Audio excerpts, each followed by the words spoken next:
একটা দোয়া আছে কঠিন বালা মুসিবত থেকে যদি আপনি বাঁচতে চান, এগুলো সব হাদিস। রাসূল সাল্লাল্লাহু আলাইহি ওয়াসাল্লাম দোয়া করতেন, আল্লাহুম্মা ইন্নী আউযু বিকা মিন জাহদিল বালায়। আল্লাহ, আপনার কাছে আমি চাই কঠিন বালা মুসিবত থেকে। আল্লাহ, আপনার কাছে আমি পানা চাই যে অসুস্থতা হলে, যে মুসিবত হলে নিজের উপর টিকে থাকা সম্ভব না। আল্লাহুম্মা ইন্নী আউযু বিকা মিন জাহদিল বালা। আল্লাহ, আপনার কাছে আমি সেই কঠিন বালা মুসিবত থেকে আপনার কাছে পানা চাই। আপনি আল্লাহর কাছে দোয়া করতে পারেন। অনেক দোয়া আছে, অনেক দোয়া। অনেক সময় যে বদনজর লাগে না, বদনজর দোয়া লাগে, বদনজর লাগে, সন্তানদের লাগে, নিজের লাগে। এই বদনজর থেকে বাঁচা, বদনজর খুবই, এটা কিন্তু আল্লাহ আইন ও হাক্কুন, বদনজর কিন্তু সত্য। কি বলেন? বদনজর কি বলেন? সত্য। বদনজরের কারণে মানুষের মৃত্যু পর্যন্ত হতে পারে। বদনজর এমন কঠিন একটা বিষয়। এই বদনজর থেকে বাঁচার জন্য কেউ যদি দুইটা দোয়া প্রতিনিয়ত পড়তে পারে, কয়টা দোয়া বলেন?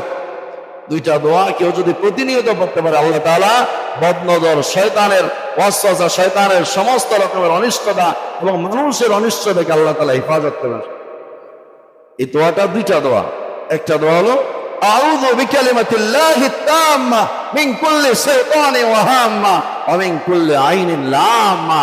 যে আল্লাহ, আপনার কাছে আমি আপনার পবিত্রতা, আপনার পবিত্র বাণীর উসিলায় আল্লাহ, আপনার কাছে আমি শয়তানের সমস্ত রকমের অনিষ্ট থেকে, সমস্ত রকমের বিষাক্ত প্রাণী থেকে এবং মানুষের বদনজরের অনিষ্টতা, কষ্ট থেকে আমি বাঁচতে চাই। সুবহানাল্লাহ। এটা আপনি দোয়া করতে, এটা পড়তে পারেন বদনজরের জন্য, সব সময় করেন আপনি এটা। দুই নাম্বার আরেকটা দোয়া আছে, আপনি ঝাড়ফুঁক করেন, এই দোয়াগুলো পরে ঝাড়ফুঁক করেন। দ্বিতীয় নাম্বার দুইটা দোয়া। আরেকটা দোয়া হলো আপনি বদনজর হয়েছে, অসুস্থ হয়েছে, সমস্যা হয়েছে, আপনি দোয়া পড়ুন বিসমিল্লাহি আরকিকা। এই দ্বিতীয় দোয়াটা, এই দোয়াটা রাসূল সাল্লাল্লাহু আলাইহি ওয়াসাল্লাম যখন অসুস্থ হয়েছেন, জিবরিল আলাইহিস সালাম আসতেন। আসার পর রাসূল সাল্লাল্লাহু আলাইহি ওয়াসাল্লামকে জিবরিল আলাইহিস সালাম ঝাড়লেন এই দোয়াটা বইরা, বিসমিল্লাহি আরকিকা মিন কুল্লি শাইইন ইউযিকা ওয়া মিন শাররি কুল্লি নাফসিন আও আইনি হাসিদিন বিসমিল্লাহি আরকিকা আল্লাহু ইয়াশফিকা। এই দোয়ার অর্থ হলো কি?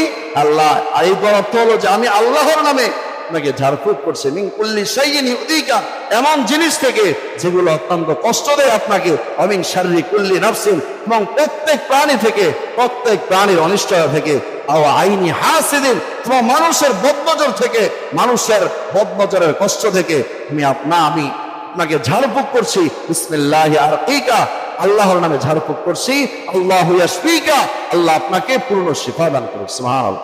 সাহাবায়ে কেরাম এগুলো একা, এই যে দোয়াগুলোর এক একটা অধ্যায়, লং অধ্যায়। কেউ যদি সুস্থ রাখতে চায় নিজের শরীরকে, কেউ যদি সুস্থ রাখতে চায় নিজের কানের শ্রবণ শক্তিকে, কেউ যদি সুস্থ রাখতে চায় নিজের চক্ষুকে, সে যেন এই দোয়াটা পড়ে।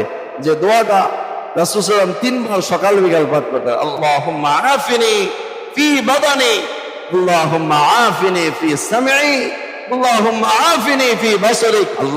আল্লাহুম্মা আফিনি ফি বাদানি। আল্লাহ, আমার শরীরকে পরিপূর্ণ সুস্থতা, আরোগ্য দান করুন। আল্লাহ, আমার শ্রবণ শক্তিকে পরিপূর্ণ সুস্থতা, আরোগ্য দান করুন, নিরাপত্তা দান করুন।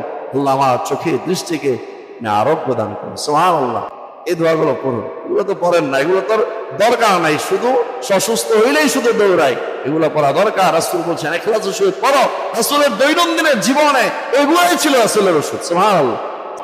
এজন্য এই দোয়াগুলো মুখস্থ করা, এগুলো ইউটিউবে থেকে আপনিও নিতে পারেন, অথবা আমার কাছ থেকে আপনি লিখেও নিতে পারেন। এই দোয়াগুলো, এগুলো খুব জরুরি দোয়া। বুঝে আসছে কথা?